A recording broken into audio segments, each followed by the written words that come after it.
regardless of which life we're living and how that life is affected, we still have free will, whether we see it or not, or feel it or not, or know it or not. Exactly, yeah. So just because the light's on doesn't mean we do anything with it, and yeah. which is even, in the present, so much light is given to people, but then people get so caught up into their human nature, and by getting caught up into the human nature, they're caught up into the idea of what they believe life is all about, just purely from human nature terms. And opposed to, hey, you're God in a body, a creator, this is your reality. And what are you going to do with it? Yeah. And so, which is, the time that we've reached now, which is that synergy between all frequencies. And that has to be. You got to accentuate the positive. Wow, I feel good. A little bit of feel good goes a long way. You're listening to Karen Swain, teacher of deliberate creation, accentuating the positive, showing you a way to a better life. Accentuating the positive, it's not just fad, it's sanity. Who in their right mind would accentuate anything else? If you feel like that's what you want to do. Hello and welcome to another show, Accentuating the Positive with Karen Swain. Remember, if you like the conversations that we have on ATP Media, please like and subscribe to our channel. And if you want to chat to me, put your comments in the comments underneath YouTube, or if you're listening on audio platforms, send me an email. Go to karenswain.com. It's so great to introduce you to another amazing, delicious New Zealand man who is a channel of higher consciousness. His name is Blair Styra. Welcome to the show, Blair. Thank you, Karen. It's just awesome to be, and thank you for, inviting me onto your energy, and which I think is, as you know, a really important thing, because we're all merging into one point of consciousness now. And so the more that we can link in on these levels, the better it is for everybody, not just, light workers, but, people, as they turn lights on for themselves, we're actually turning lights on for each other. That's the way I see it.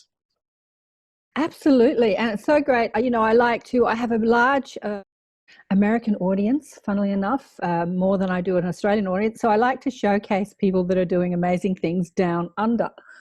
And even though you aren't on the same land mass, you're still down under, according to the way we see the world. So let me read your bio, and we'll get into your story, and then we'll have a bit of a chat with Tabaash.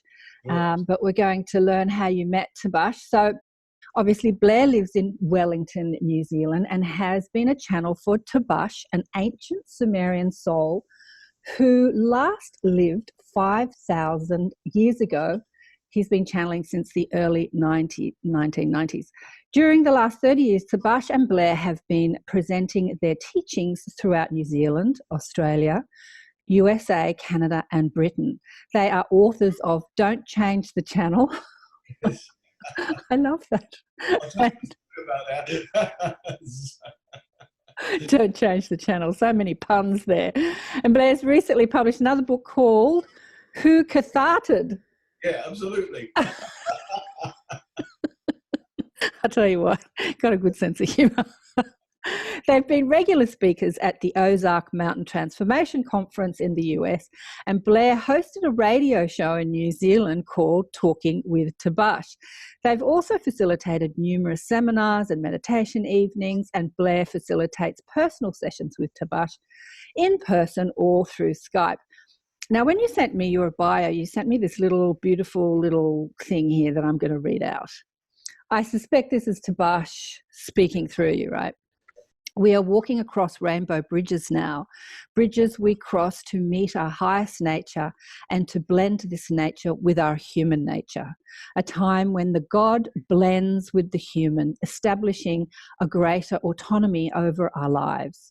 We have cast off so much of what is counterproductive, and we now live our productivity more than ever. The collective consciousness of the planet has been crossing these bridges, therefore establishing our ability to see, feel, and experience the energy of the new earth. Oh, so beautiful. Having evolved within its time to evolve ourselves with the new earth energy. Well, we're going to get into this. Look, you've been doing this for a long time, and I found you with this fabulous conversation that you had with Geraldine Orozco. I don't know how to say her last name, who's an amazing person. How do you say her last name? You do it well. All right. And Alba Weinman, who, you know, people would also know, who does regression sessions on people, and she puts them on YouTube. She's got a great following. So I found you through that conversation on YouTube, and I loved it. And I loved what you were saying about yourself, and obviously what Tabaash was saying. And I was thinking, wow, because I've been doing this for almost 30 years too, and I haven't come across you before. Have you come out to Australia much? I have at times, mainly around Brisbane area. I have done some work in Sydney in the past, but you know, I've been sort of a bit tied to New Zealand a little bit because my wife is not well. She has Alzheimer's, and so she now lives in a care home. So things are a little bit more flexible, but I didn't like to sort of go too far and wide. So, but yeah, I'm opening up more doors now in regards to my international work, because with the way care has been looked after now, then I'm able to do that basically.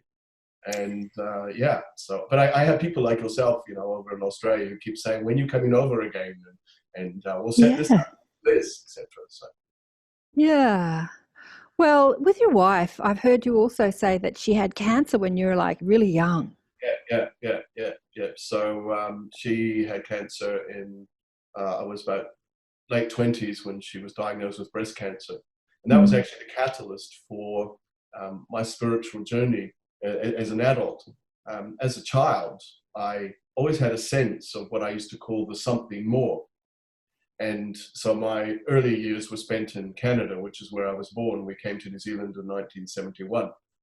Where we in Canada, a lot of big giant forests around and just beautiful mountains. And I remember as a child just sort of wandering around these forests, feeling absolutely no fear, the sense of peace. And I would often come across places which I know now that I obviously stepped into some sort of parallel universe and some dimension, because the energy was just extraordinary. The beauty was so powerful. And yet when I went to find that place again, I could never find it. And so it was always this sort of connection with, you know, higher energies. I didn't know that's what it was. I just thought, well, that's just life.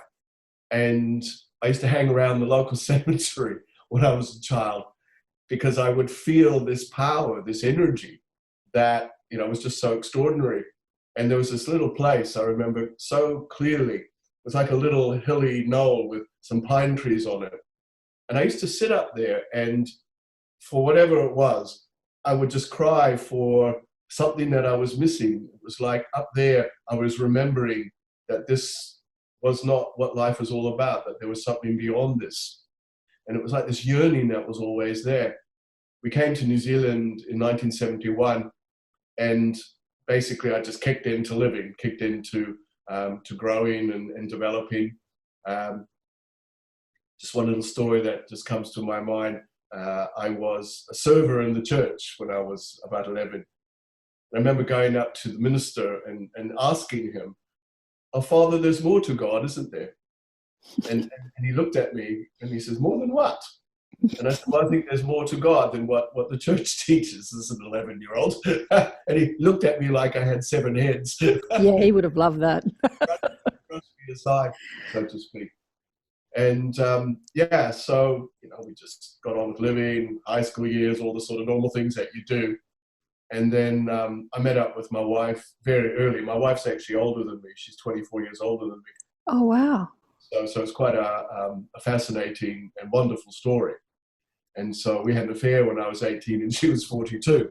Ooh, juicy. Hello, Mrs. Robinson. Yeah. And anyway, it was obviously destined, if we want to use that word, but we've had the most remarkable life together. We've done a lot growing up. Understanding the bigger picture, of course, I realize now that we were both catalysts for each other's development and growth. So the deal that we made as souls together put us in this situation.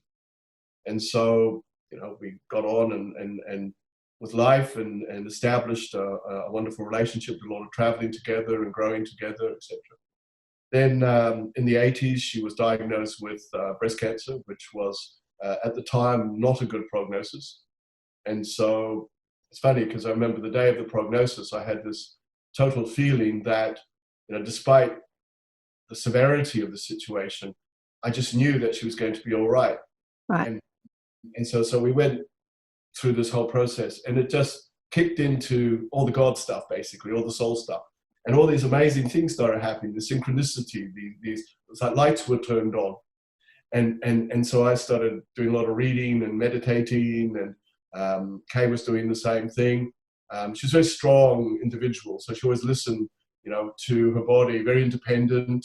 And so she had to go through mastectomy, she went through chemotherapy, but she also alternated it with holistic healing and energy vibrational work, meditation. So she balanced the vibration up. And because of that, I think it made her understand that healing comes not just from the physical, it comes from the way you think, it comes from the way you feel. And just as an example of this, the day after she came out of hospital, and she had this big drain attached to her where the wound was from the mastectomy.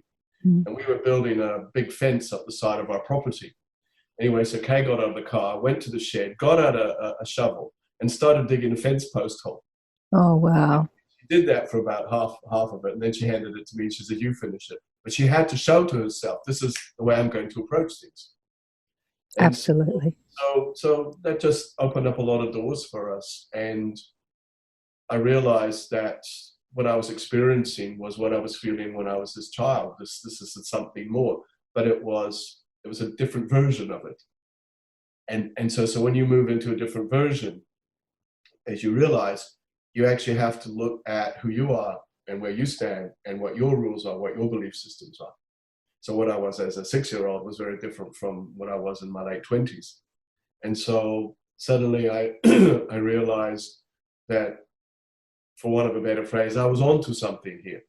But I always felt that, like spirit was prodding me, that there was something that they wanted me to do. But I had no idea what it was about. I'd done enough reading about, spirit guides and all that sort of stuff, and I was putting thoughts out.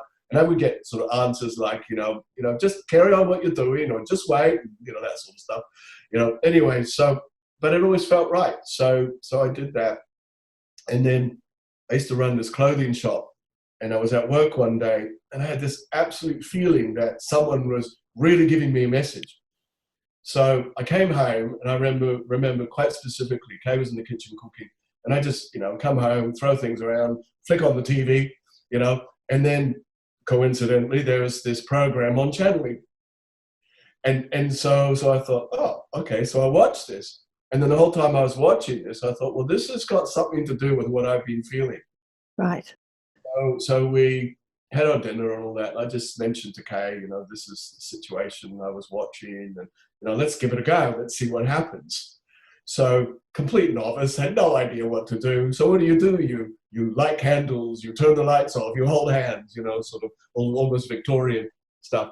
So we're doing that, and all of a sudden my body went totally like rigid like this, and then I got this really overwhelming sadness actually that came through me.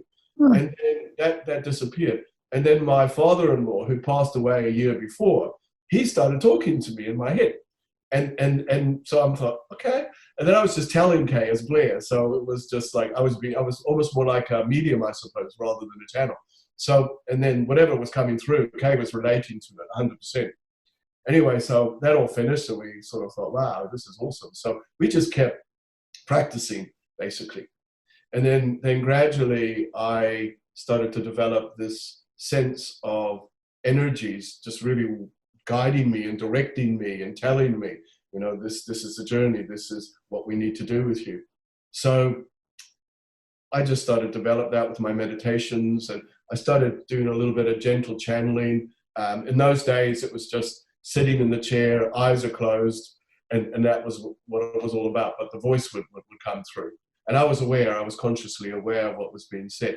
And so Kay would be sitting and asking questions, and it was a bit like an apprenticeship in a way. So as we had this situation going, then I felt a lot of shifts and changes going on within me, like I was being directed with, you know, my exercise, my diet, and attitudes, all that sort of stuff. Yeah, I heard you say that he's like, Yeah. like he's like your health coach. Oh, absolutely, yeah. And then, I'm trying to put this all into a nutshell because so much happened. Then we went away overseas, and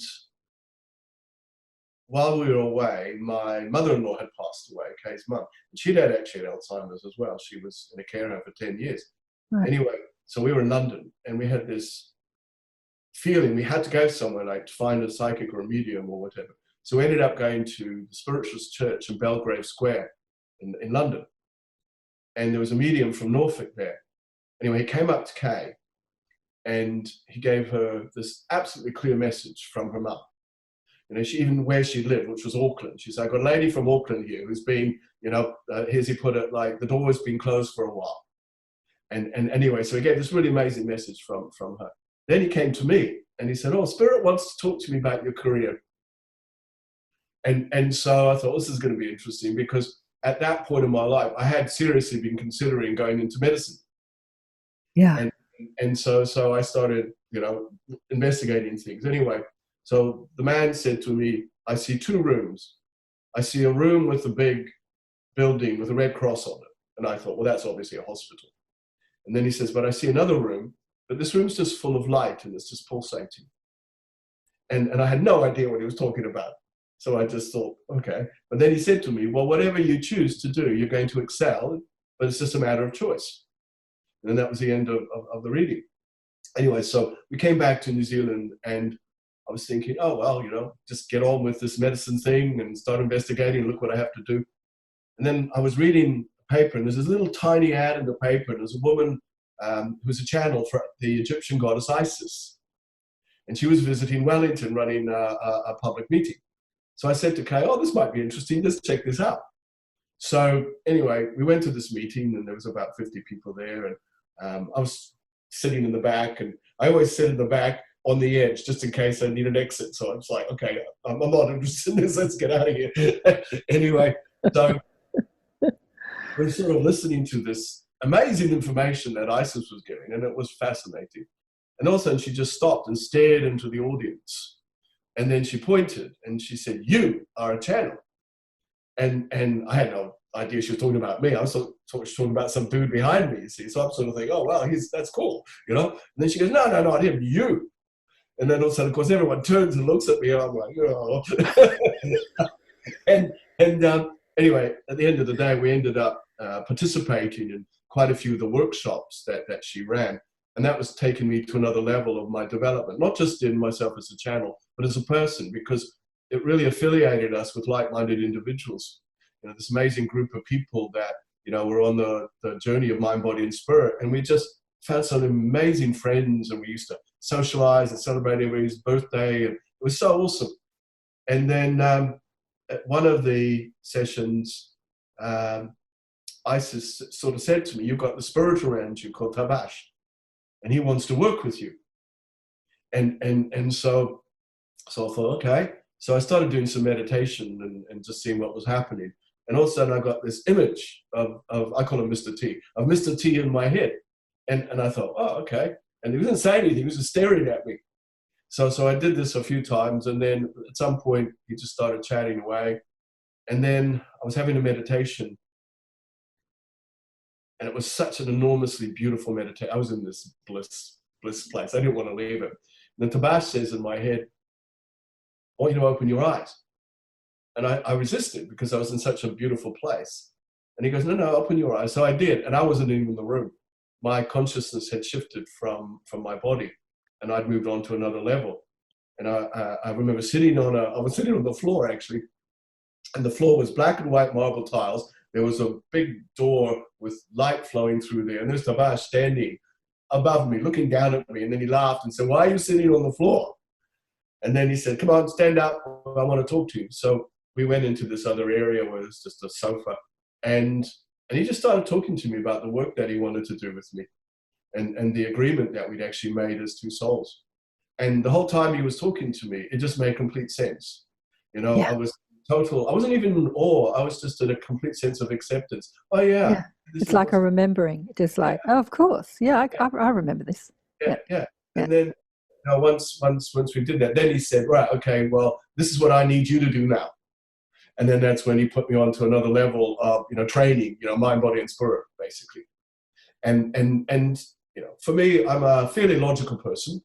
So I'm a Libra, and I like to weigh things up and think about it first. And yeah, it felt right. But I thought, well, I really want to know that this works. So I'm not going to sort of go diving into any position.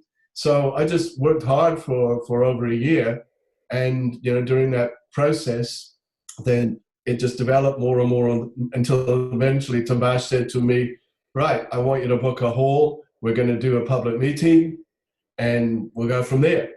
So I thought, okay. So I booked this room. I had no idea how many people were going to show up. I thought 5, 15, who knows? Actually, 100 people showed up. And so Tabaash came through and gave a really, beautiful teaching.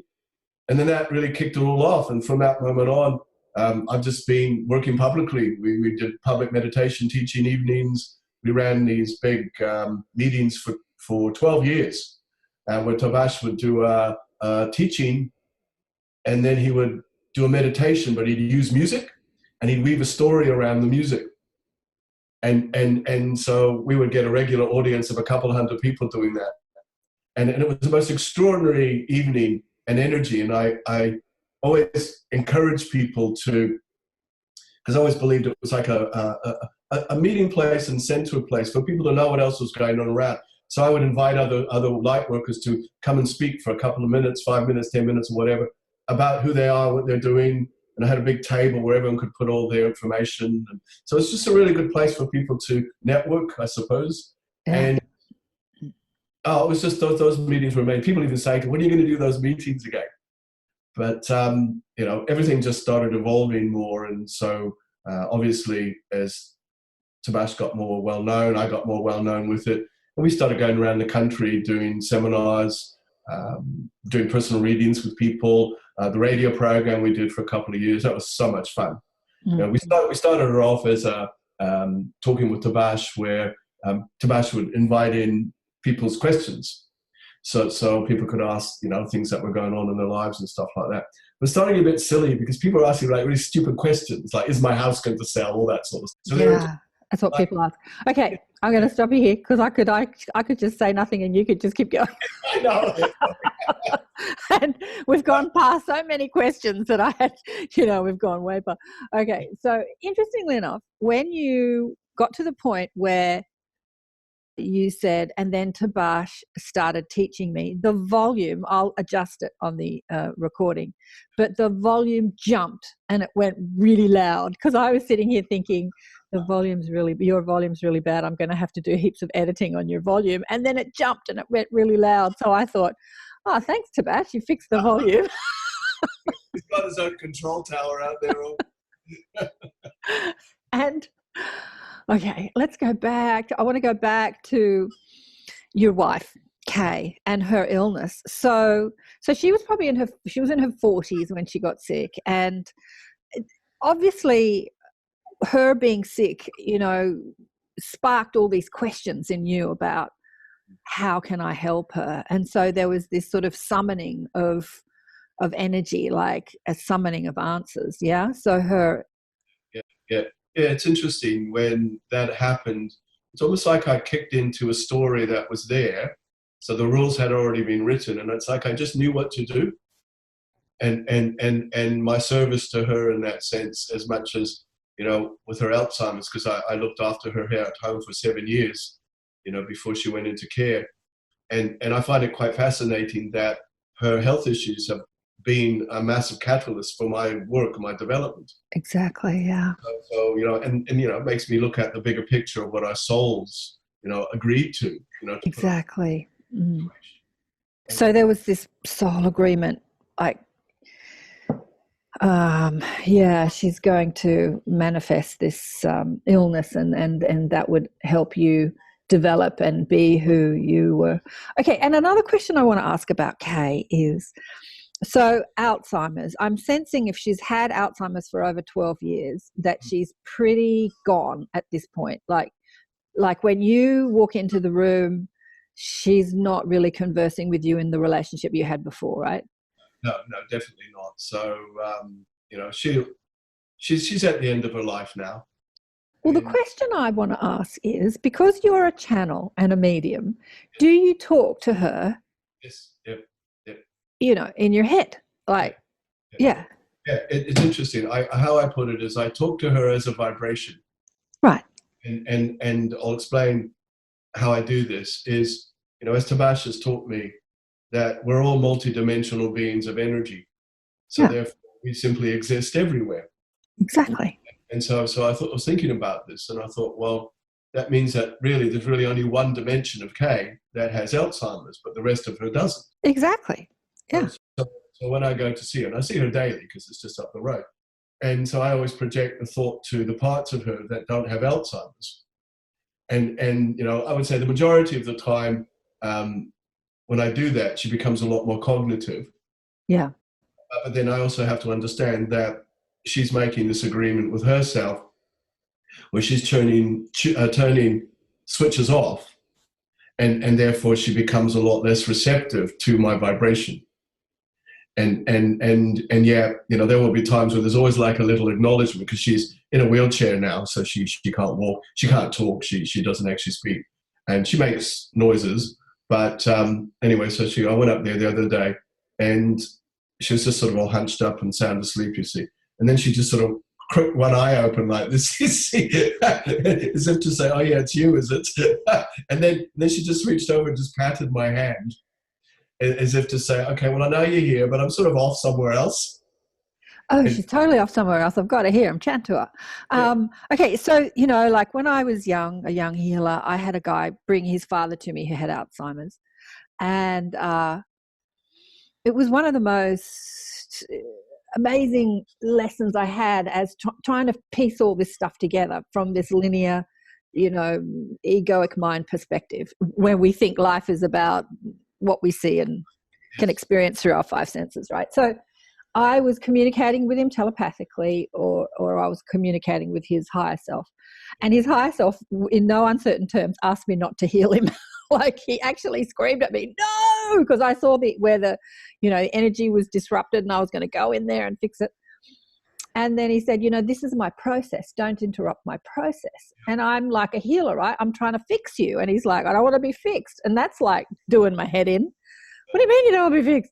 So I'm starting to understand at this point that the soul is choosing this. Yeah. And have you had a chat with Kay about, why she's choosing this, what the soul is getting from her condition now? And Kay was a very highly perfectionist, highly achieving type of individual. She was a COO of a company, right? Very in her head. Would never let anyone do anything for her. She had to do everything. Okay. And I understand 100% her karma and the fact that now everyone has to do everything for her. Right. And it's interesting because if you think about it, so you could say that the breast cancer was her first indication. You've got to make some changes. Yes. And she wouldn't relinquish control. And so therefore, she created this as well. And just when you were saying about that gentleman, I had a meditation that wasn't a meditation. It was definitely a message. And I found myself going out into another frequency. And I was in this amazing place. And I could see Kay sitting in this garden all alone. Yeah. So she was looking upset. So I went down and I said, "Darling, what's wrong?" And she looked at me and she goes, "I don't know what to do now. I've got this far, but I don't know what to do." So Spirit then spoke to me and said, "You can take her to the light." So in this meditation, I remember picking her up and I walked down to a river and there was this beautiful boat. So I put her there and then I went down to the back of the boat and I put my arms out and it just started floating up. And there's this big, huge, just spiral of light going through. So we went right through into that light and we bumped up against the steps. And by this stage, Kay was fine. She suddenly jumped out of the boat and ran up the stairs. So I followed, and then there's this other staircase, and there's a door up there, and I knew that was a door to heaven. And so we went up there, and the door suddenly opened, and I could see all this beautiful countryside and all that. And Kay was looking at me and looking at the scene. And then somebody said, well, Kay has to go through, but then they said, but you're not allowed to. Like that. So I looked at her, and I just, in the meditation, thanked her for, the wonderful life that we'd had together. And then I remember so specifically thinking, but just please let me hold you one more time. And so I gave her this big hug, and then she just went into the door, through the door, and it closed. And then I just flew into energy, and then I came out of the meditation. Now, when I went to see her that day, and I explained to her, and she was looking at me, and I said, you know this, don't you? And she just nodded. So she'd been on that level as well. And so, yeah, so these conversations that I've been having with her, she understands, but I think there's a fear there. I think there's a little bit of resistance because of the fear. I mean, when you think about someone who has to always be so in control, yeah, you reach this point where I don't know what to do, as she put it. And so I just said, look, everything will be fine. So, Blair, how long ago did you have that, the vision? When did you took her to the... That was 4 months ago when I had that. Okay, so it's not like her soul had left her body at that stage. So trying to figure that one out. Well, I mean, think about it. We're living on all these different levels of consciousness. So we simply went into a frequency and aligned. And so, she reached out. And I know she comes around the house quite a bit. And yeah. Around that night, because I've actually done quite a few changes since she's moved up, and it's almost like she's poking around. And yeah, you moved my favourite chair. What are you doing moving it? The wall's a different colour. How dare you?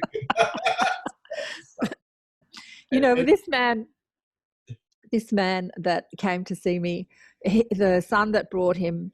It's a longer story, but I won't get into it. We became friends, and he said to me one day, do you want to go and see this, person channeling Maitreya?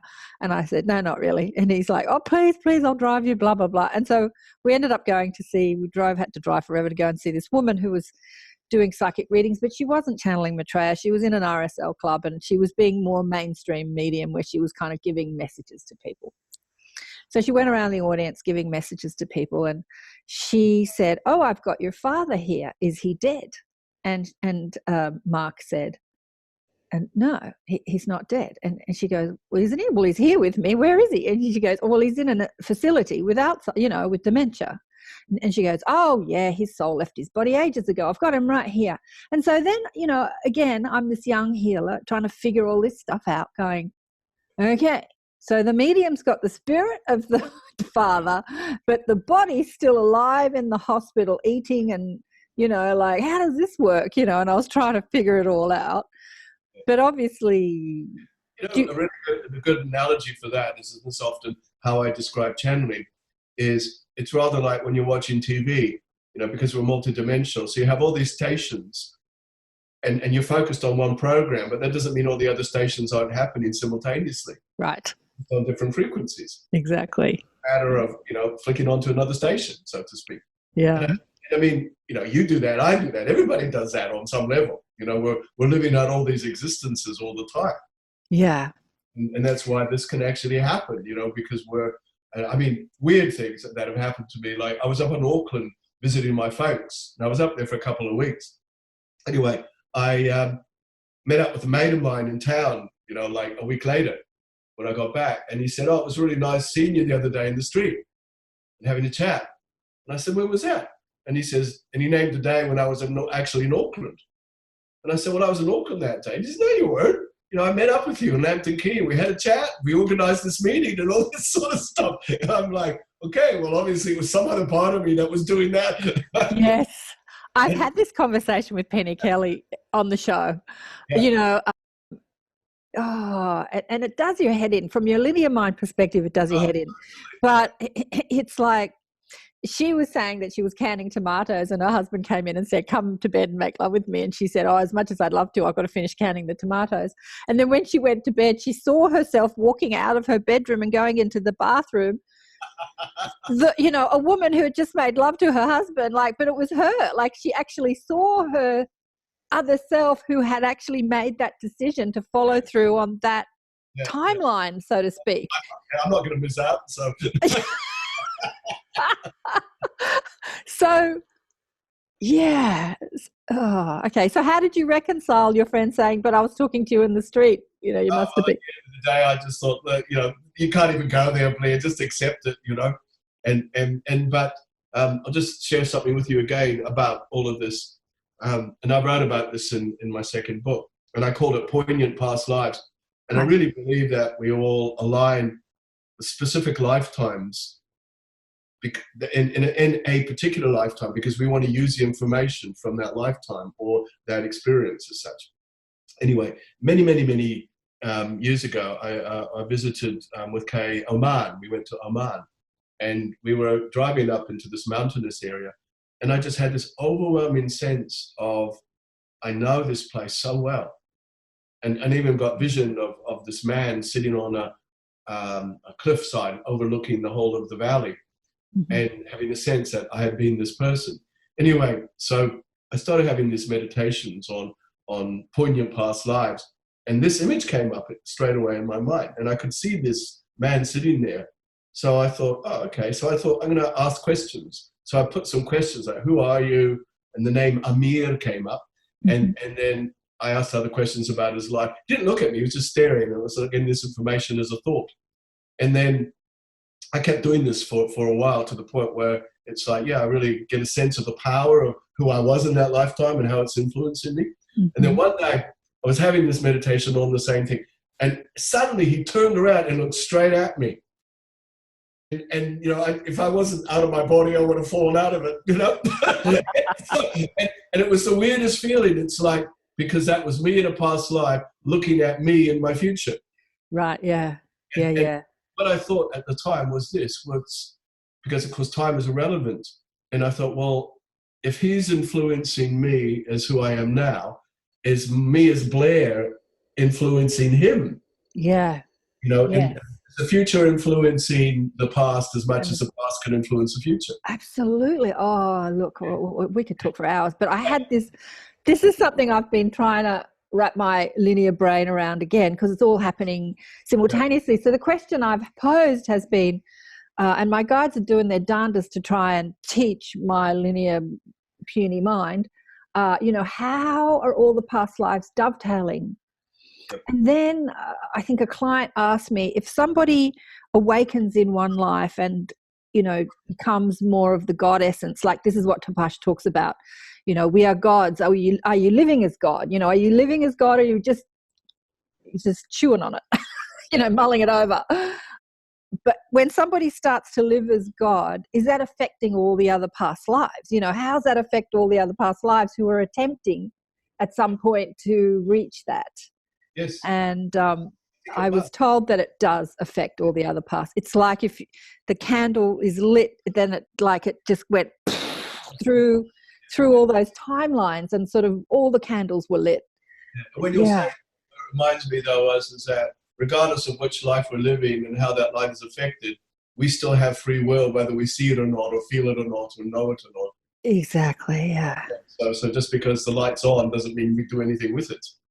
And which is even, in the present, so much light is given to people, but then people get so caught up into their human nature, and by getting caught up into the human nature, they're caught up into the idea of what they believe life is all about, just purely from human nature terms. And opposed to, hey, you're God in a body, a creator, this is your reality. And what are you going to do with it? Yeah. And so, which is, the time that we've reached now, which is that synergy between all frequencies. And that has to occur. And it's actually occurring naturally. So we can't close the door on it. It's impossible now. So we find that we're in this position where, as Tabaash says, the God in us is waking up. And as it wakes up more, then it has to direct the human nature in really specific terms. And of course, that's not at the cost of our human nature. It's to enhance our human nature. Right. But rather than, we're human beings living our lives. No, we're gods actually creating and then directing our human lives. Yeah. So it's just to, I suppose, see it from the bigger picture, the grand scheme of it. The grand scheme of things. We're source energy inserted into a physical timeline. Yeah. Look, there's a few questions that I wanted to pose, Tabaash, about your relationship with him. And one of them is, who is he in regards to you? Is he an aspect of you? Is he a past aspect of you? Is he a future aspect of you? Is he part of your soul group? Is he part of your higher self? I mean, is he completely, we can't be separate, but is he more removed? I mean, how does it work, you guys? When I've been interviewed, people have often said, well, he must be an aspect of yourself. Well, I suppose in the sense of, if we're all gods, then yes, we're all gods together. Yeah. But he's not part of my higher self. He's not I will say he's a separate entity, and so. If we could be separate, but we can't, but more so removed. Tabaash and Blair is Blair. And so Blair and Tabaash together are gods together, basically. So it's like you could blend the connection and make the collective vibration. So you could say we're just source power, basically. Have you guys lived a physical life together at some point? Never. Now, I've asked them that, and right. We've had no emotional connection on that level at all. So, it's like, the agreement that we made offered us both opportunity to evolve in the way that we chose to. Yes. Mm-hmm. So obviously, as souls, we recognize a vibration between the two of us that allowed us to create this work together. Yes. And the thing about, so I'm just getting Tabaash's energy coming through really strongly here, and he's saying that when you have an intention like we both had to be gods more, then our energy is connected. So therefore, it's given us both an opportunity to advance our God nature. So let's look at it this way. The soul spirit of Blair, for a better word, who's not Blair, but who's taking on the personality construct, physical life timeline of Blair, makes an agreement with the soul spirit of Tabaash, who's not Tabaash, but has, taken on that identity from his past life, so that you can have something to relate to when you're in your identity. Absolutely, yeah. Make an agreement that, for your spiritual evolution, you would come into density and have a physical life, and he would interact with that physical life through you, and that agreement would evolve both of you on your spiritual evolution or expansion, or words are not the best way to describe this stuff, but so that's what's going on. And also too, that both of us had a intense need to serve and to raise consciousness. I mean, I could have easily just done what I'm doing just for myself. Right, yeah. And rather than go public. And so the fact that I've gone public with it the way that I have, then served the opportunity to, raise consciousness and serve humanity. Yeah. Well, you're doing it on this particular timeline, in this particular time-space reality where humanity's shifting. So you chose this timeline to be of service because that's what's happening. I think I even heard you say in another interview that, that's what's happening. We're going through this shift. And so you're not alone on the planet. There's just so many that are dovetailing with spirit or higher self in some way that are a part of this shift. And that's the agreement that they've made at this time, to do that as a part of the shift, to wake up, to come into physical bodies for the first time, to be in relationship with their higher self, their guides, channel them or whatever, like just be enlightened or inspired by them. And so done that little excerpt that you were reading about the bio, as we walk on the rainbow bridges, then we're all walking towards a higher nature now, and it's a higher nature that is us, that's our authenticity. And as that part of us is embraced, then we simply blend into another level of ourselves. And then from that point, we portray ourselves completely differently, because we realize that, we cannot limit ourselves through our human nature anymore. We have to, be our God nature, but by doing so, it actually enhances all the qualities we possess in our human nature. So we become better at our qualities. And one of the things I've learned, by, using spirit and source power, it's amazing how you can direct the energy in your physical body. And like, I'm really into my fitness. And one day I was at the gym and my trainer put 300 kgs onto the leg press. And so I sort of looked at it. I thought, well, that's really heavy. So I said to my trainer, well, I think I'll just call on the part of me that knows how to do this. And he sort of looked at me and he goes, what do you mean? And I said, just watch. So I closed my eyes and I thought, I am God as a superhuman athlete. And I invited in the energy. And then I pushed 30 reps of 300 kgs.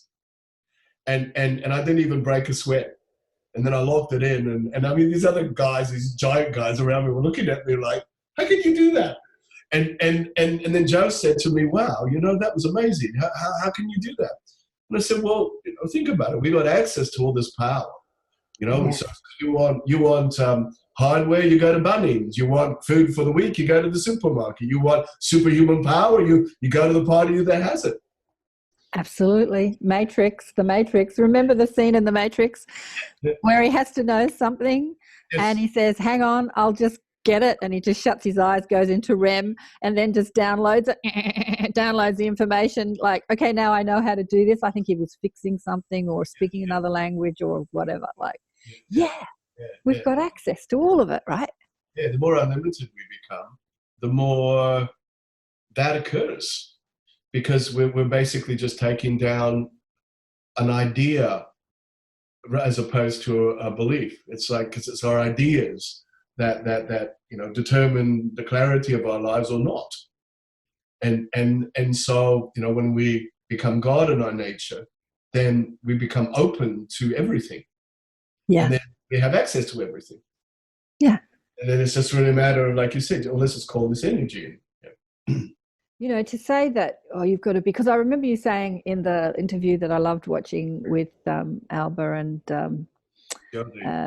Geraldine, that you were being upset about Kay one day and you asked Tabaash and he said, just be more God. Yeah. And you're like, what?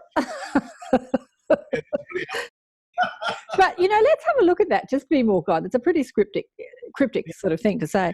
Like, what is God? Like, God is the creator. God is the infinite, the all, the access to everything. Like, what is God? So just be more of that. Be more of the creator instead of the victim of the circumstance. You see, that's how I read when you said that, like, and Tabaash said, just be more God. That's how I read that. You're creating your reality, so you can create this sadness or you can create something else, like be the creator. I mean, the God energy in us is just a part of us that knows everything. Yeah. And so therefore, God is the most ultimate consciousness, the ultimate vibration.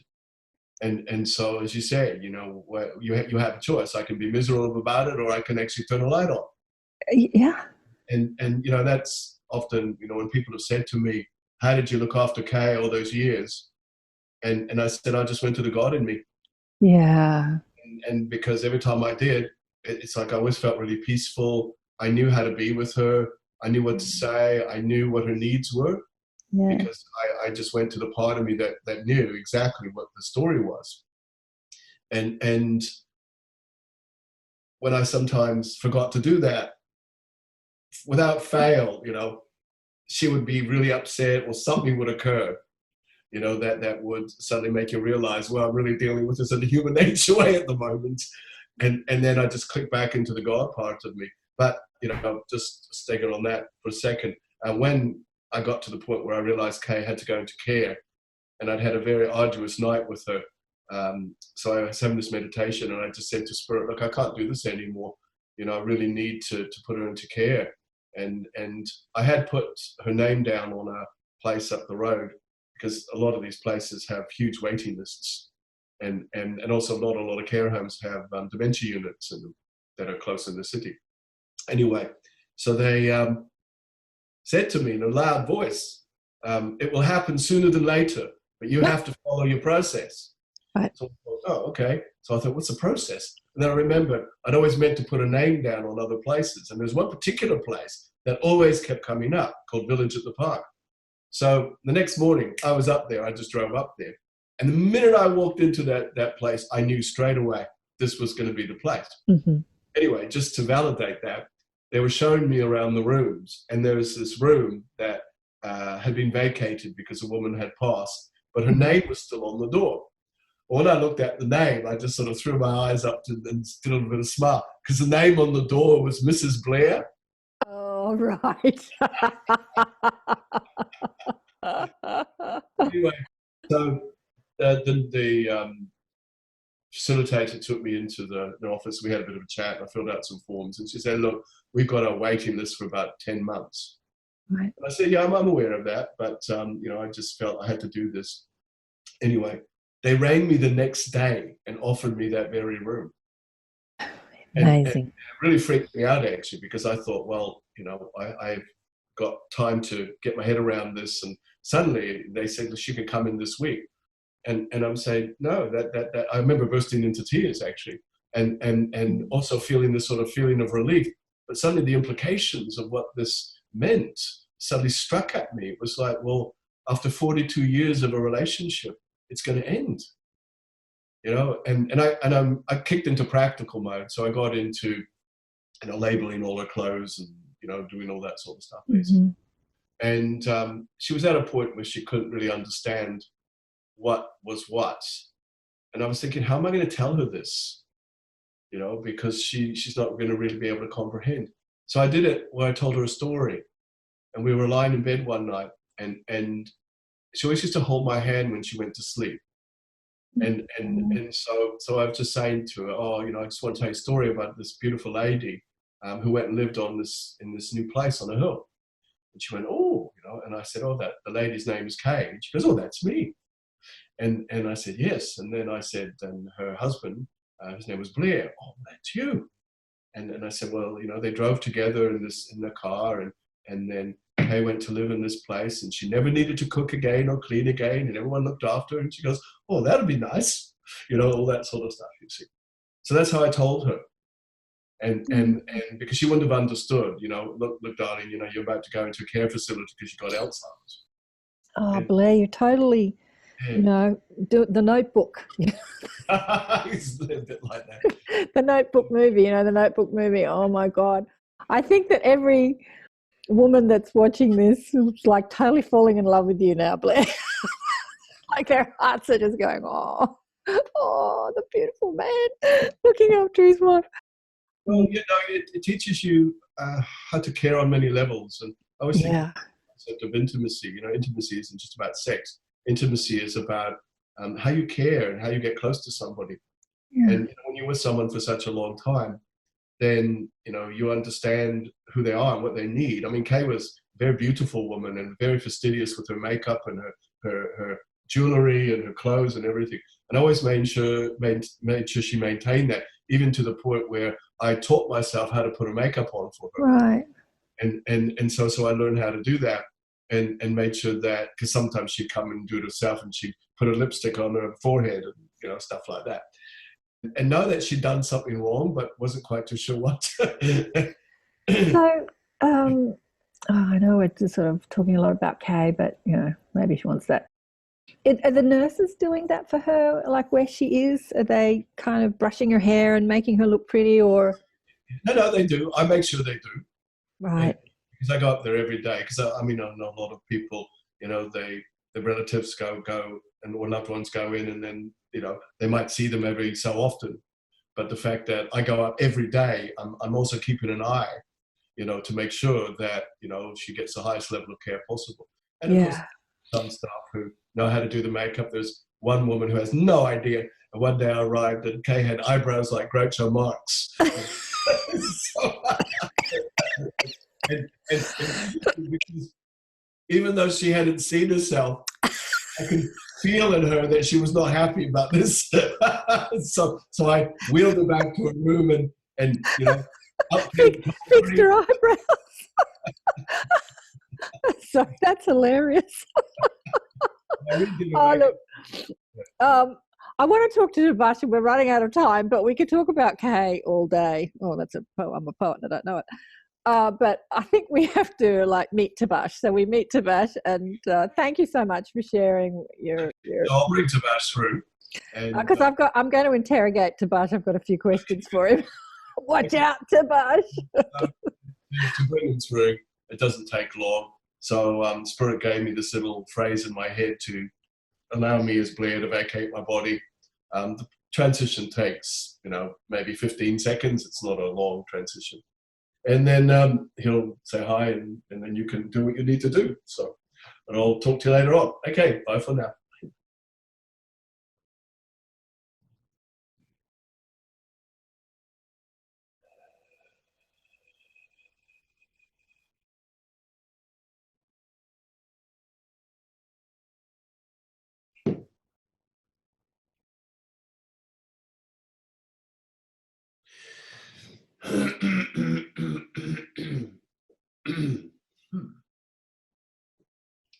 Hello, Karen.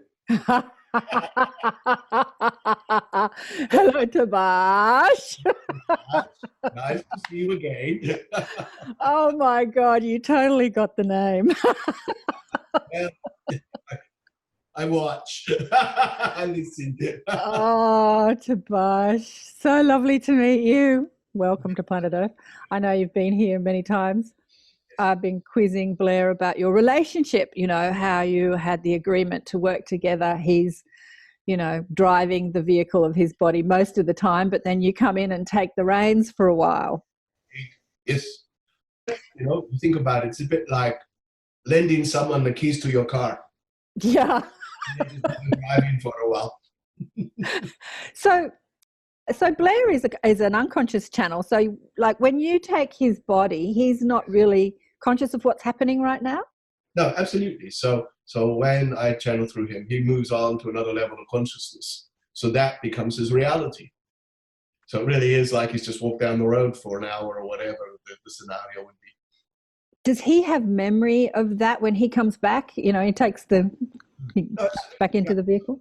Yeah. So it's like he's gone and had another experience. And he would meet up with teachers and guides. The thing is about entities who channel is that, your soul is made use of while you're out there. So you can be sent on missions, to bring healing to the world or to situations. You can get sent to places where you can have, higher learnings and understanding that are pertaining to your own experiences in your own life. And so you're not just sort of floating around on a cloud playing a harp, so to speak. Yeah. So it's like you'd be dreaming, like at night. It's like no, it's not a dream. No, but what he would experience would be like waking up as if he's been in a dream, like in another dimension. When he comes back, it's like he's literally had that experience. Okay. So no sense of a dream essence about it at all. It's like when he goes to the gym. He went to the gym. Right. I've just been spirit. All right. I've just been over there. I should ask him about these things. Okay. So I want to talk about you. I want to talk about your. So it says here that the last time you were in a body was over 5,000 years ago in Sumeria, which is now Iraq, is it? Iraq, yes. Yeah, Iraq and Iran. So 5,000 years ago, we lived in a different consciousness. Like humanity was maybe more evolved than they are currently or have been in the past few hundred years or whatever. And it's said that 5,000 years ago, gods walked with humans. And my take on that is that what we call the gods were like extraterrestrial, higher dimensional beings that were in body, walking the human plane. What was that like? Well, it was normal to us. And so, if you think about when you live in it's all relative to your experiences. But you got to remember too, is that, in that time in history, it's not that everybody had access to all those vibrations and all those energies. So therefore there were, groups and the energies that walked at that time, they would make alignments with specific situations or people or scenarios. And yes, people were conscious of it and aware of it. But there was still quite a lot of, I'm going to call it human ignorance, Right. in regards to, because so many people were less educated and so they're, almost, I don't like to use this word, but it comes to mind. It's almost like, there were a lot of people who were still living a very feral life. Mhm. And so therefore, for them to understand, consciousness and spirit entities and extraterrestrial energies and stuff like that, it just went so beyond what they could comprehend. And so therefore, so the energies that did walk the planet, they could disguise themselves in all sorts of different ways, but they were there to influence and monitor, what was actually going on, so that they could, assist or guide in whatever ways possible. And also, all through the history of this planet, you have energies monitoring what's going on in the world, what's going on economically, politically, you name it. The energies are always observing, and in their own way, looking at how they could participate without actually, taking free will away. And so, but also occasionally making specific links with particular people where certain messages are given through. This could be looked at through history. I mean, a good example of that would be Moses in the Bible, who was obviously given information from higher sources, to pass on to people. But obviously the way that the Bible depicts it is completely different. But Right. Yeah. It's always happened through history. And then, all this channeling stuff and mediumship, etc., is not a new thing. It's always been here. Yeah. But what I want to explain to human nature is that, when God decided to create this earthly energy, you had waves of souls that incarnated onto the planet. So the first 12 waves of souls were basically the souls that assisted in creating what was on the planet and the trees and the animals and all that sort of stuff, you see. Mhm. And how I define it is first family, second family, third family, fourth, etc., etc. So 12 levels of consciousness, so 12 levels of family vibration. And then invariably what occurred was that a lot of the vibrations of souls that were coming through started getting locked into the density of the earthian vibration. And so therefore they begin to lose the sight of their God nature and got too involved in their experience, too involved in their God, human Right. nature, Yeah. involved in their own creations. They got involved in their own creation. But yeah, exactly. But they've created the density. Like the density has to be created, right? Because it has to be formulated. It has to be created. No, it doesn't, because in the beginning it was all light energy, light bodies and light vibrations, and everything was in harmony. So density doesn't have to come into it at all. Right. And so therefore, it makes sense. You think about it, the further you get away from God, it's a bit like saying the further you get away from the light, the less you'll see. Yeah, And exactly. of course, what's occurring is that as people are becoming more godlike in their nature, then they're just turning the lights on. That's why I always say, if you look at the concept of enlightenment, it means to be in light of your life. To turn the dimmer switch up, right, Tabaash? Yeah. Like- You've gone into life's room and you turn the lights on. And you go, oh, I can see everything now. Yeah, right. And this is important. What I'll say now is, I think you can't ever get rid of anything. Everything is always going to be there in the room. Even the stuff you want, the stuff you don't want, the stuff you don't understand, it's always there. But what occurs is you change within yourself so dramatically that you're able to perceive your situation differently. Exactly. As the creator of it. And therefore, why do I suffer from my own creation? Do I choose to suffer from my own creation? Yeah. There's my misery gut stuff over there. Oh, Yeah. I get rid of that. And I say, no, you don't get rid of it. You got to acknowledge, it has its place. It has its place. So therefore you let it have its place. And then your misery gut stuff is waving at you and saying, oh, come and hang out with me. And then when you come God, you look at it and you go, no, sorry, I don't hang out with you anymore. But I know you're a part of who I am, but I don't have to pay attention to you. Exactly. So the moment you do that, then that misery guts parts of you gets bored with you, and it just sits there, and it just goes dormant after a while because you're not giving it life by paying attention to it. Yes, exactly. And it's the whole thing. Whatever you focus on becomes your life. And so, but this is hard for people because it's like, well, why would I want my misery to be there? Why would I want my unhappiness to be there? And I say, this is the way it works, but you can organize it so you don't have to be affected by it. But that's the hard thing because people feel that life is happening to them as opposed to their making it happen. Yes. And so this is an interesting time in history now because human nature, of course, is waking up to the idea that they are the creators of the reality. Because, to me, when I observe in the earth, there are more people now on this planet who understand the concept of mind, body, spirit than those who don't.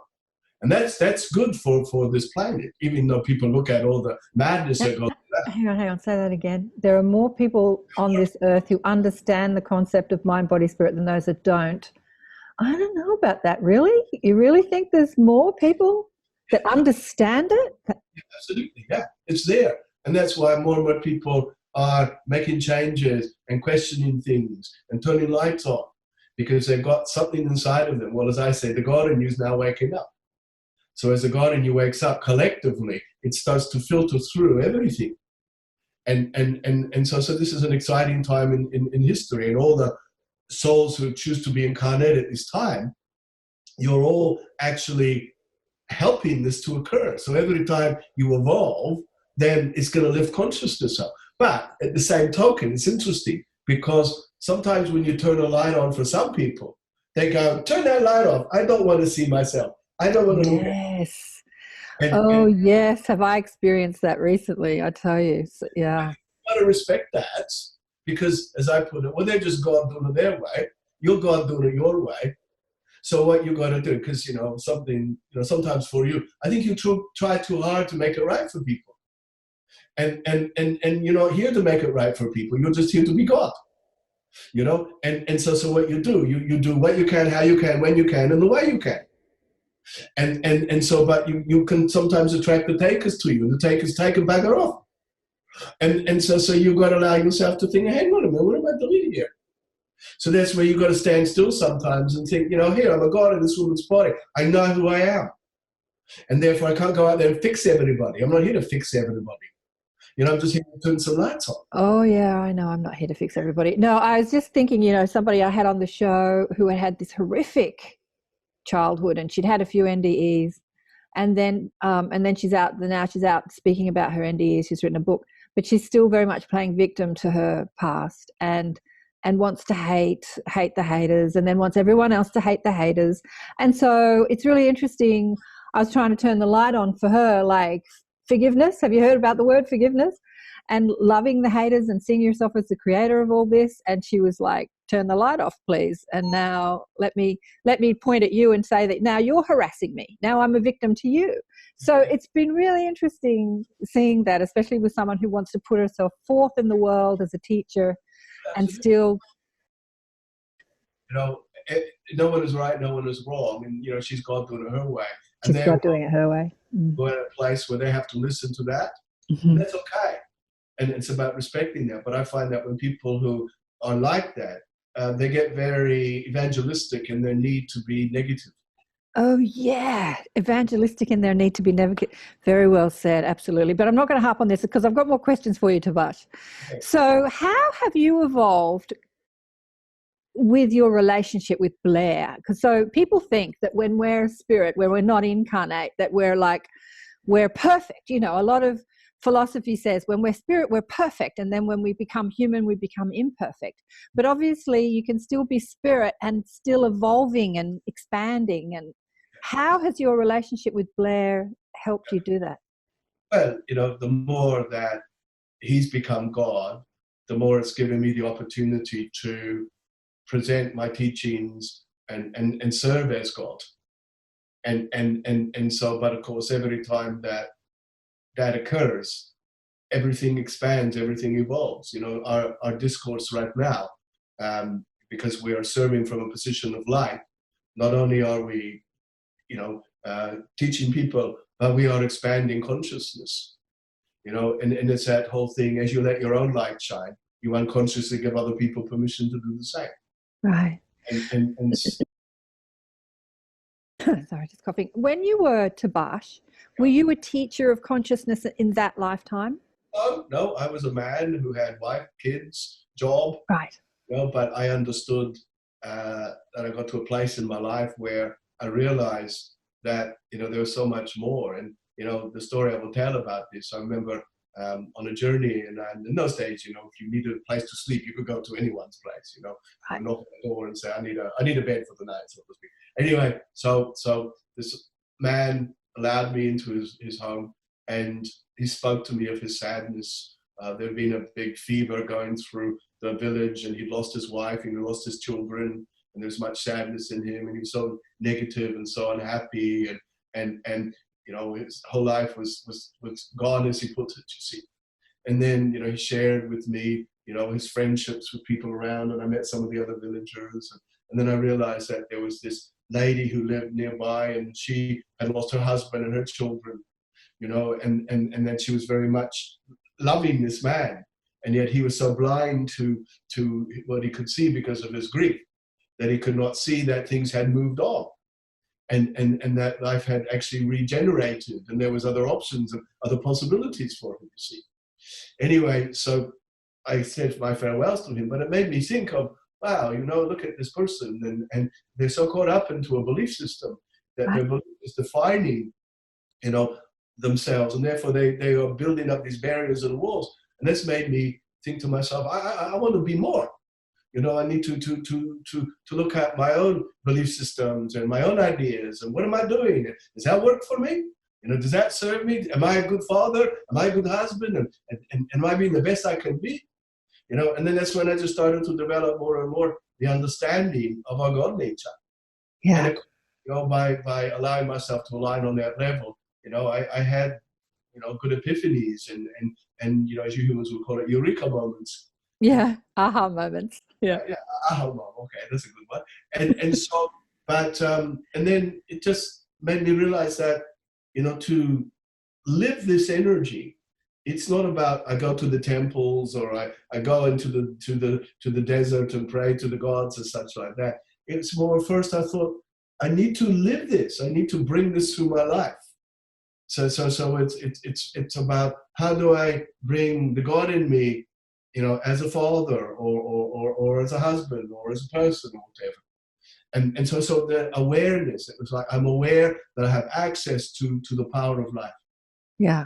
And so therefore I would just practice daily, as I'll just say, being God daily. And through the way I thought, through the way I felt, through the way my responses were. And then that's how I learned, oh yeah, that's a human nature response, not a God response. Right. And again, look, it doesn't mean that, you've got walking around with a big smile on your face all the time, or some angelic experiences, or that you never get angry or that sort of thing, because of course you do. But you know how to be with it. You know how to organize. You know how to put it down. Yeah. This is the thing I think about in human nature, in their self-development now. I think they're trying to suppress a lot of what they're feeling. They think, oh, just because I'm spiritual, I shouldn't be angry. I shouldn't be pissed off. I shouldn't have road rage, and I shouldn't have opinions and all that sort of stuff. So they're denying themselves of human expressions. And I would just say, look, have your moment, but don't overdo it. Yeah, just don't stay there. Yeah. I know. I think it gives you choice. What would God do now? Do I have to follow through on this thought or this trajectory of feeling, or can I stop and choose? What would love do now? What would God do now? We just make a choice. I have all these infinite possibilities, and that's why I always believe there's lots of futures. Everyone has lots of futures. Mm-hmm. Your future is defined by what you believe. Choices. Mm-hmm. And so no one's making decisions. You're all just making choices. So as a soul incarnating into a human body 5,000 years ago, and then seeing that you could actually make a difference and you could have different choices, and then making a decision that you wanted to help people make those choices and to teach people, you've decided to not incarnate fully into a physical life specifically on this timeline so that you would teach through Blair, and then the both of you would benefit from the agreement, right? And so have you made a decision to teach in another timeline, either future or past, or in the physical? You can say I'm already doing that. I mean, all things are happening simultaneously. Yeah, so are you living in another timeline as a physical being on Earth? So that would be the question. Not on Earth, no, but some other place, yes. Some other place. Okay, fair enough. So I'm really what I'm trying to do is, because there's a lot of belief and dogma, here on this plane that says, there's karma, and I have to sort of work through my karma, and this is like a prison planet, and I've got to sort of get out of my karma. And lots of people on their spiritual journey think that they don't want to be here because it's such a dense environment and, with negative emotions and all that sort of stuff. But I think from the soul's perspective, it's a wanted environment, and then there is no, you have to come back. There is only choice. Can I explain my perspective of karma? Yeah. Just, to me, karma is just simply the deals you make in your lifetime. The deals you make in your lifetime. Whether that's the people in your life, the places you live in, your personality traits, those are just the deals you've made. Yeah. And karma isn't about, retribution. It's just that karma gives you opportunity to experience life in lots of different ways. Yeah. And when you know yourself, then you understand how the laws of it work. And so if you pay attention daily, I put it this way, every day you wake up, you give yourself a chance of life again. And every day of your life, you have to decide, today, what shall I think? What shall I feel? How shall I be? And so you have this whole day to decide how is God, you're going to create your reality, how you're going to respond. And okay, to me, I think humans have turned life into a very dangerous place because they have caught up into the density of it, and they forget to see the beauty of it and the beauty in each other and the harmony that is actually there. And so yes, it's denser than some other places that one can incarnate in, but in its ultimate state, where does an ultimate state come from? You. If you are living in your ultimate state, then you will see the ultimate vibration of Earth. Yeah. And, you understand that you humans understand this as the law of attraction. And so this is where you realize this is your reality, no one else's. And that's quantum physics, the science of your possibilities. So no matter where you are, in what timeline, on what planet, in what quality of density, you still get to create what you want to create. So you have an opportunity to create heaven or hell according to your focus. Totally, absolutely. And, it's just really about a decision. And but of course, if you have a high level of awareness about self, then it's easier to make decisions.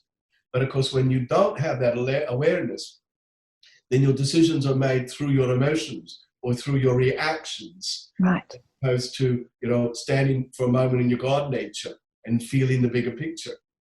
And then so people in human nature terms, they will make an impetuous decision. That's not a God decision. That's a human nature decision. Yeah. Okay, so I know we've got limited time, and I've got more questions for you, and this is coming from my, puny linear mind curiosity about a spirit channeling through a physical body who doesn't actually own the vehicle, so to speak, borrowing the car. So when you're disembodied and you're spirit, you've got broader access to all that is, right? But when you're channeling through a body-mind personality complex, now you're under some more limitations that, are you under the same limitations as our soul channeling through us? How does it work, Tabaash? When I channel through, I'm still pure consciousness. But you're still working with Blair's mind and memories and body and personality.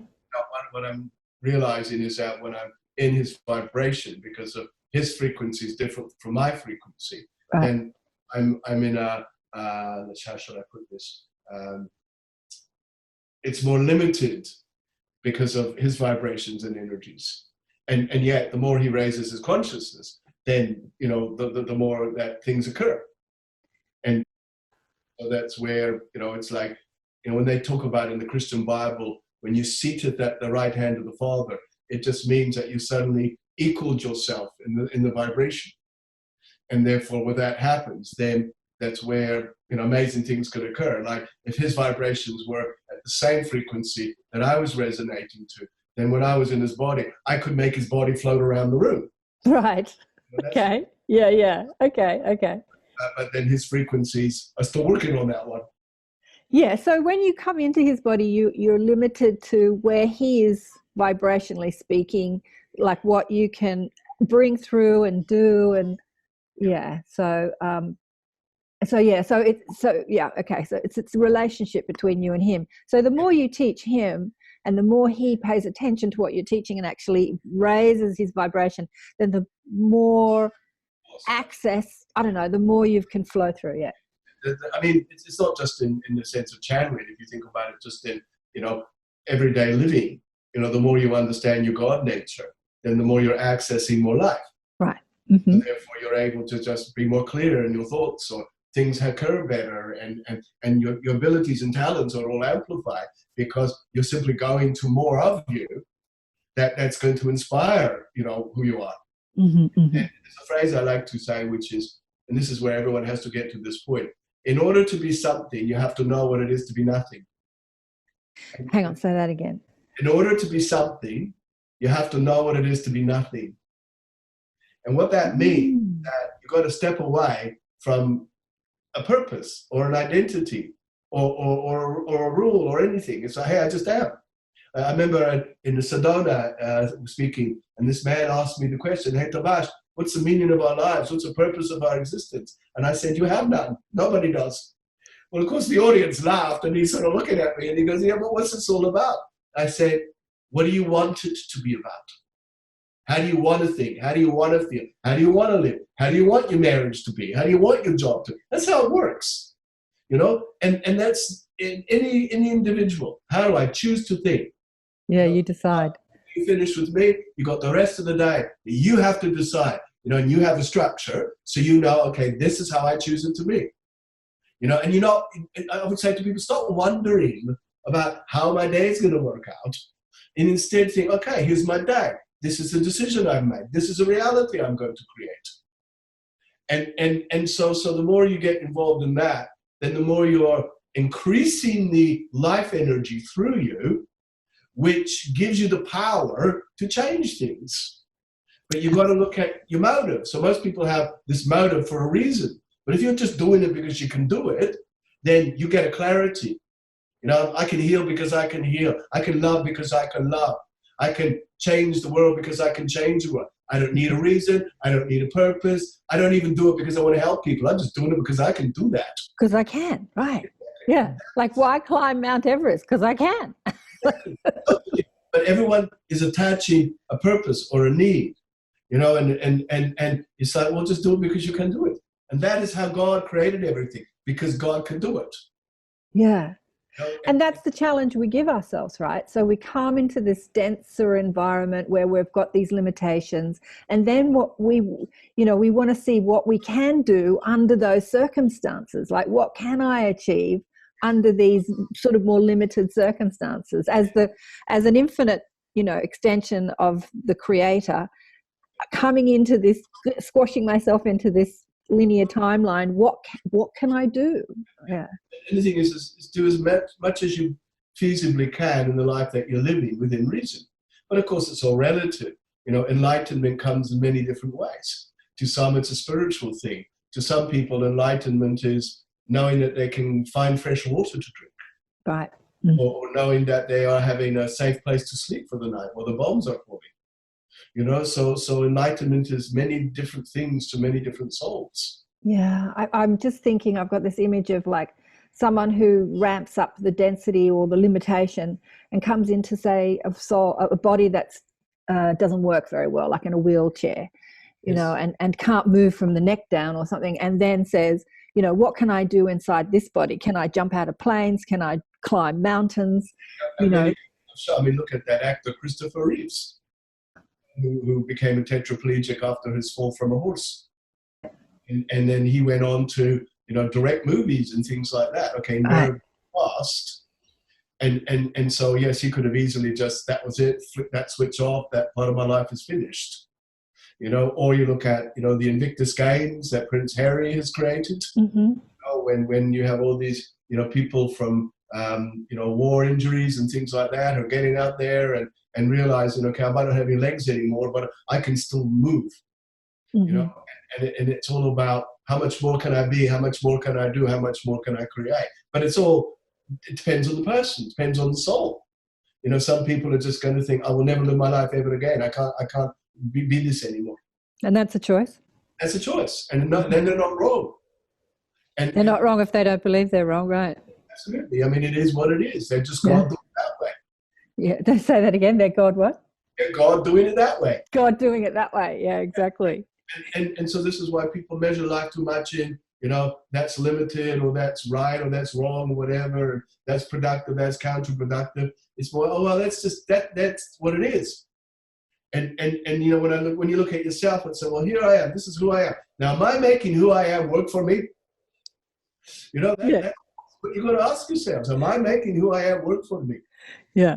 And everyone could be doing more, but your more is entirely up to you. There's no such thing as the right more. You know, it's your choice. And remember, this is something I really want to say to the audience, is that, you know, when you go into spirit, you know, God's not going to tear you off. You know, God's not going to say, you know, you were a really bad person in that lifetime. Oh, right, yeah. You know, it doesn't happen that way. You go to spirit and you will be loved and you will be healed and you will be embraced. Even if you've done the most awful thing, you will still be embraced. But, you know, you'll be made to look at, okay, well, this is what you did. And there are repercussions to this. And, you know, someone said to me, karmically, they said, Tabaash, karmically, how does a mass murderer resolve that? How do they resolve that karmically? And I said, oh, well, they might come into another lifetime and become a scientist who discovers a cure that saves millions. Yeah. There's lots of different ways that you can resolve issues like that. Yeah, that question is so huge because you know, like we're talking about all this choice that we have, we're making choices from this perspective, and then we continue to make choices, and the choices are infinite and endless. And so to say, how does someone do that? It's like, depends on what they choose, right? Just depends on what they choose with the circumstances they've created and what they do next. It's really hard, you know, when you understand that you're creating the reality, but try to tell that to a woman whose daughter was raped and murdered. Yeah. Or wanted to have that reality, you know, and that's where, you know, the only way people could really get that and understand that is if people bring their children up right from the beginning, knowing they're gods. If that occurred, then those sorts of things wouldn't even happen anyway. Well, Tabaash, I've done my darndest trying to teach my daughter that she's the creator of her reality, but it really falls on deaf ears when the shit's going down and she's not liking it. And then I throw that "you're the creator of your reality" thing in her face, and she just tells me to F off. Yeah. And you see, she's looking at it from, oh, that's his mum trying to tell me what to do. Yes. If it comes from somebody else, then that would probably be a different perspective. Absolutely. Absolutely. You hit the nail on the head. She's God doing it her way. She's God doing it her way. Also, she's got this huge sense of determination in her to do the driving for herself, and she hates people telling her what to do. Oh, God, you're so right. You're so absolutely right. Fine. But at the same token, you know, I would say to her, but, you know, your mum has a lot of wisdom, and just hear what she has to say and just look at it like it's a tool. Yeah, you can tell her that, Tabaash, okay? I gotta go. Oh, you've got to go. I know. I could talk to you all day. I didn't even get through half the questions, but we'll have to set up another time to chat because it's been such a joy to talk with both of you. Thank you. Thank you. I'll bring Blair back. Okay. Blessings to you all. Blessings.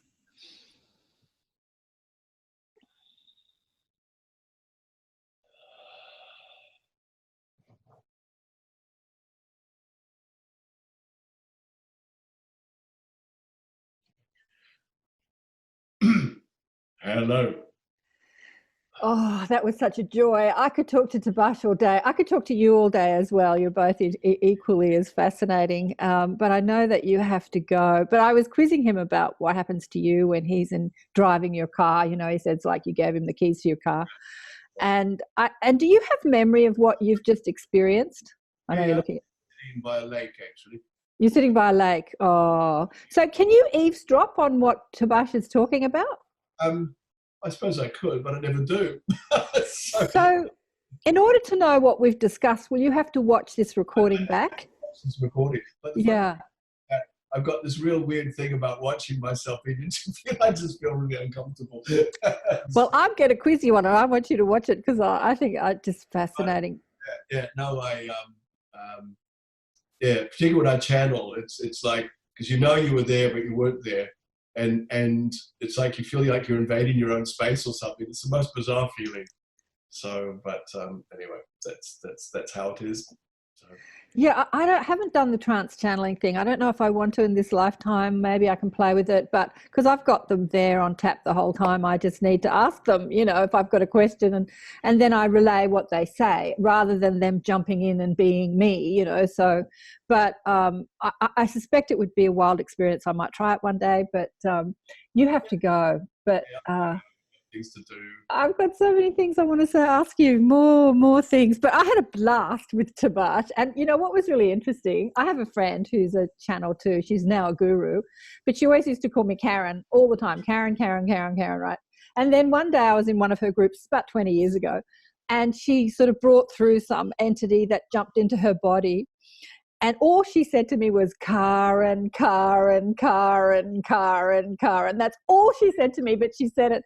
And she always called me Karen. And the first thing Tabaash said was, hello, Karen.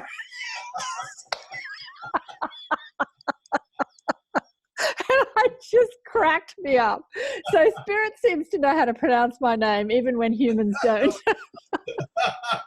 That's funny. I just thought that was hilarious because the R sound is the heart chakra, Karen. All right, you have to go. I can see you have to go. Blair, thank you so much for being on the show. Again. Absolutely, I'm dying to talk to you again because we've just scratched the surface with you. Yeah, definitely. So. And I'd love to get you out to Sydney because Tabaash is so much fun, and so are you. But he's a hoot, and I love that he uses your body so well. Like, you don't have to shut your eyes, and he's like totally animated inside your body. Yeah, so. Yeah, well, no, I'm definitely open to that possibility. So that'd be awesome. We'll stay in touch and see if we can organise. That's awesome. All right. Big love to you. Mwah. Okay, we'll see you when we do. Okay, ciao for now. Bye. Bye for now. Well, that was fun. Gee, Tabaash is fun. Tabaash is, talking. Isn't that fabulous? Isn't that fabulous? I just had so much fun. I mean, Blair's beautiful and gorgeous, but Tabaash is, he's a hoot. That was so much fun. More questions. I had so many more questions, especially about the timeline that he lived in 5,000 years ago. Like, if we could ask someone who's here and present about what it was like, why not? Curiosity. It's just my curious mind wanting to know. But, the ancient Egyptians, I didn't get into this with him because we ran out of time, but the ancient Egyptians depict all these lion head beings and bird head beings and elephant head beings, and we call them gods, Ganesh and Anubis and all these people, we call them gods, but they were actually beings, physical ETs, I suppose we could call them, that walked the earth, and they were walking the earth around that time, about 5,000 years ago. I don't know. So I had lots of questions for Tabaash about that, but we didn't get into it. I have to say we got into talking about being the creator of our reality. And as you know, this is what I teach, and I try to teach through all the shows, even though my curious mind goes off in different trajectories. But my guides have said to me that this is the most important thing humans need to know at this time, is that they are the creators, or, as Blair would say, or Tabaash would say, yeah, gods. What did I write down here? Yeah, creators connected to the stream of infinite intelligence. Do you live as gods? Do you live as the creator of your reality, or do you feel victimized by life and feel like life is beating you up? Or do you know that you can create how you react or respond to life? Because that's what we've got control over, how we think and feel. We might not have control over anything else, how anybody behaves, or what the weather's doing, or what the politicians are doing. but we have control over how we think and feel and flow our energy. And as we take control and take back the power of choice, this is how we create a new earth. In fact, that's really what I wanted to talk to Tabaash about too, the new earth and creating the new earth and future changes and what's to come, and how to deal with it. It would be the same story, really. It would be, regardless of what happens, how can you respond to it as a God, as a creator, as love? How can you choose love in every situation? You could just say that about 1 million times before people get it. I think I thought about it for at least 20 years before it started to sink in. I'm creating this. I'm creating this. With everything that happened, I would say, I'm creating this. Why did I create this? I created this for a reason. What am I learning from this? That was 20 years. I just kept saying, the good, the bad, the ugly, whatever was happening, I would say, I've created this. I've created this for a reason. Some part of me has created this. It might not be my conscious mind, but some part of me has created this. What can I learn out of it? What's the gift? How can I expand through this? How can I grow? So yes, whatever's happening in your life, know that you at some point, at some stage, some aspect of you has created it for a reason. How can you expand and grow out of it? Too much fun. That was so much fun. Thank you again for joining me, accentuating the positive. And as I always say, by the book, Awakened by Death. Fascinating to see other people's stories. The book is filled with people going through extraordinary contrast or trauma and growing and responding to it and growing out of it, expanding through it, awakening to their creator, to the God within them through the traumas, awakening to the choices. Dave Byron is one of my favorite chapters in the book. His story is the most horrific, and he was the most in detailed with the horrificness that he went through, and I put all that detail in because he's such a beautiful, positive, happy being. And it's just, he wakes up every morning and he says, I have a choice to think about the tragedy and let it destroy me, or have a choice to think a happy thought and then follow that trajectory of that joy. Choice we have. We are the creators. We choose. So Inner Sanctum coming up with Rich Martini next week. And then who do we have after Rich? Go to the page. If you go to my page, karenswain.com, you'll see all the teachers coming up. I've got Michael Tamora coming in. I just loved my conversation with Michael Tamora. He's such a master. He is like a Tabaash. He is a spirit guide, but he's still wearing a physical body. He hasn't left his body yet, even though he has died 5 times. I think he said he's died 5 times. Is he coming up next? Yes, he's next month. And Mary Rodwell's coming in again. We're going to talk about the new human, rejoining our cosmic family, passionate about that. That's why I wanted to quiz Tabaash about walking with extraterrestrials on Earth, because can't wait for us to do it again, right, in this life. And then Raphael tomorrow is coming in. She's going to talk about communicating with animals and the soul contracts we have with our animals, the soul agreements we have with our animals. We talked about her dog being with them 3 times and my cat being with me 3 times. My little cat's still with me in his 3rd incarnation in this lifetime. And Susie Hanson's coming on in September, Galactic Realities and Hybrid Children. She's fascinating. And Frances Key is going to come back. She's been very quiet of late, but the team books, I don't know if you've watched the shows I've done with Frances, just the team books are just fabulous, beautiful, channeled books, 4 books that she channeled after her mother died. And then Penny Short, she came on the show last year. She's an energy healer that worked with the Indigenous Aboriginals in Australia. So we're going to do a bit of energy, teaching. She teaches people about their energy system, and so she's coming on. And Courtney Beck is coming on at the end of the year, who channels, she's been channeling Krishna. She channels Isis as well. And so lots of guest teachers coming on, and of course you get to chat to me as well and quiz my guides, because they're always there on tap, whatever you want to ask them. I don't have to leave, I don't have to get out of the car for them to drive the car. I can stay in the car and listen, which is great for me, because then I get the benefit of their teaching. So thanks. So come join us in the Inner Sanctum, and we have a lot of fun. Love you all. Thanks again for watching. Bye for now.